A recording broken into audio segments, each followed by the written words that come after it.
নমো ভগবতে বাসুদেবায়। ভগবান শ্রীকৃষ্ণ গীতায় বলেছেন সাংখ্য যোগ যোগে অর্থাৎ দ্বিতীয় অধ্যায়ের 22 এবং 23 নম্বর শ্লোকে বাসামসি জিন্নানি যথা বিয়ায় নবানি গিন্নাতি নর অপরাণী তথা শরীরানি বিয়ায় অন্যানি সনয়াতি নবানি দেহি।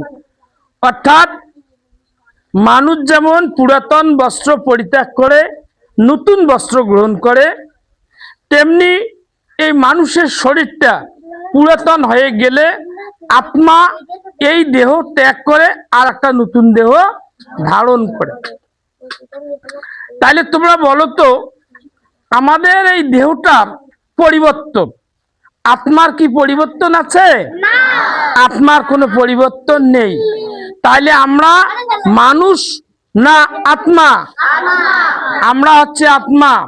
তাহলে আমরা যদি আত্মা হই, আত্মার কোনো মৃত্যু নেই। 23 নম্বর শ্লোকে ভগবান শ্রীকৃষ্ণ বলেছেন নয়নম ছিন্দন্তি শস্ত্রাণি নয়নম দহতি পাবক ন চয়নম ক্লেদয় আন্তপি ন শোষয়তি মারুত। অর্থাৎ এই আত্মাকে অস্ত্র দ্বারা ছেদন করা যায় না, এই আত্মাকে জলে ভিজানো যায় না, এই আত্মাকে রৌদ্র শুকাতে পারে না, আত্মাকে কোনো কিছুই করা যায় না। তাইলে আমরা আসলে আত্মা না আমরা দেহ? আমরা হইলাম আত্মা। ভগবান শ্রীকৃষ্ণ গীতায় বলেছেন মম এব অংশ জীবলোকে জীবভূত সনাতন হ। অর্থাৎ হে অর্জুন, জীব আমার অংশ। তাহলে ভগবান শ্রীকৃষ্ণ নিজ মুখে বললেন যে জীব আমার অংশ, অর্থাৎ আত্মা সনাতনের অংশ। তাহলে আত্মা যদি সনাতনের অংশ হয়, তাহলে এই আত্মাকে কিছুই করা যায় না।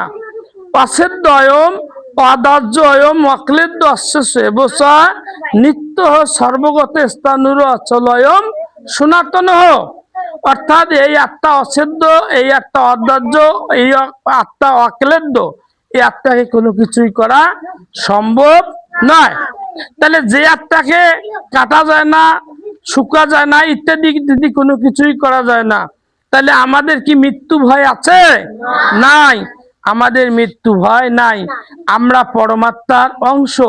ভগবান আরো বলছে মম এব অংশ জীবলোকে জীবভূত সনাতন।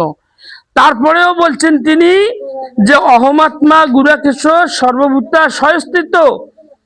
অর্থাৎ হে অর্জুন, আমি প্রতিটা জীবের মধ্যে আত্মা রূপে বিরাজ করি। অর্থাৎ বিরাজ করি মানে আমি পরমাত্মা রূপে, শুধু আত্মা রূপে নয়, আমি পরমাত্মা রূপে প্রতিটা জীব দেহের মধ্যে বিরাজ করি। তাহলে তিনি যদি প্রতিটা জীবের মধ্যে পরমাত্মা রূপে বিরাজ করে, আসলে আমরা আমাদের নিজেকে মনে করি যে আমি নীরব, আমি মল্লিকা, আমি অনন্যা, আমি সুচিত্রা, আমি কণা, ইত্যাদি ইত্যাদি। এগুলো হচ্ছে আমাদের ভ্রম। এই ভ্রমগুলো থেকে আমাদেরকে উত্তরণ হতে হবে, আমাদেরকে মুক্তি পেতে হতে। মুক্তি পেয়ে আমাদেরকে কি করতে হবে? আমাদেরকে আমরা যে জীবাত্মার অংশ, এই জীবাত্মার অংশকে পরমাত্মার সাথে আমাদের কি করতে হবে?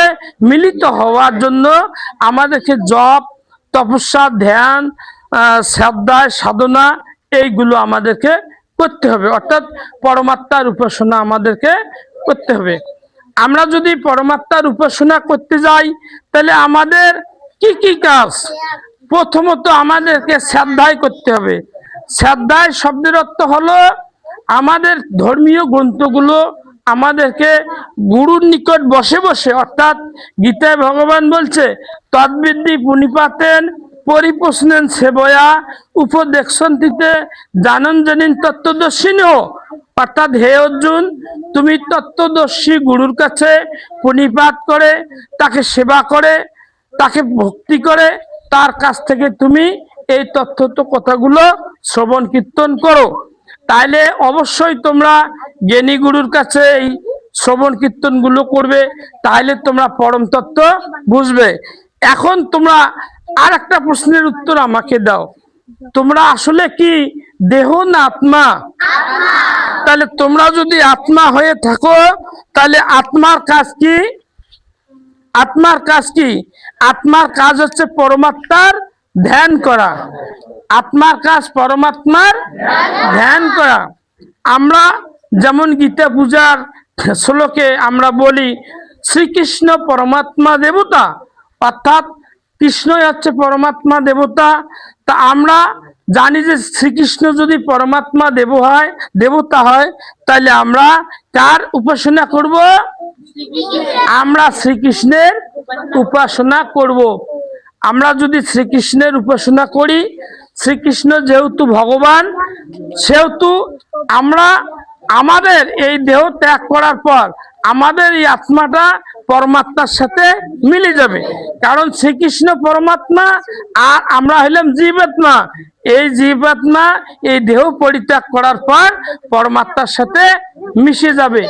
এখন আমরা সকলে মিলি শ্রীকৃষ্ণের আমরা প্রণাম মন্ত্রটা বলি। সবাই জোড়হাত করো। হে কৃষ্ণ করুণা সিন্ধু দীনবন্ধু জগৎপতে গোপেশ গোপিকা কান্ত রাধা কান্ত নমস্তুতে।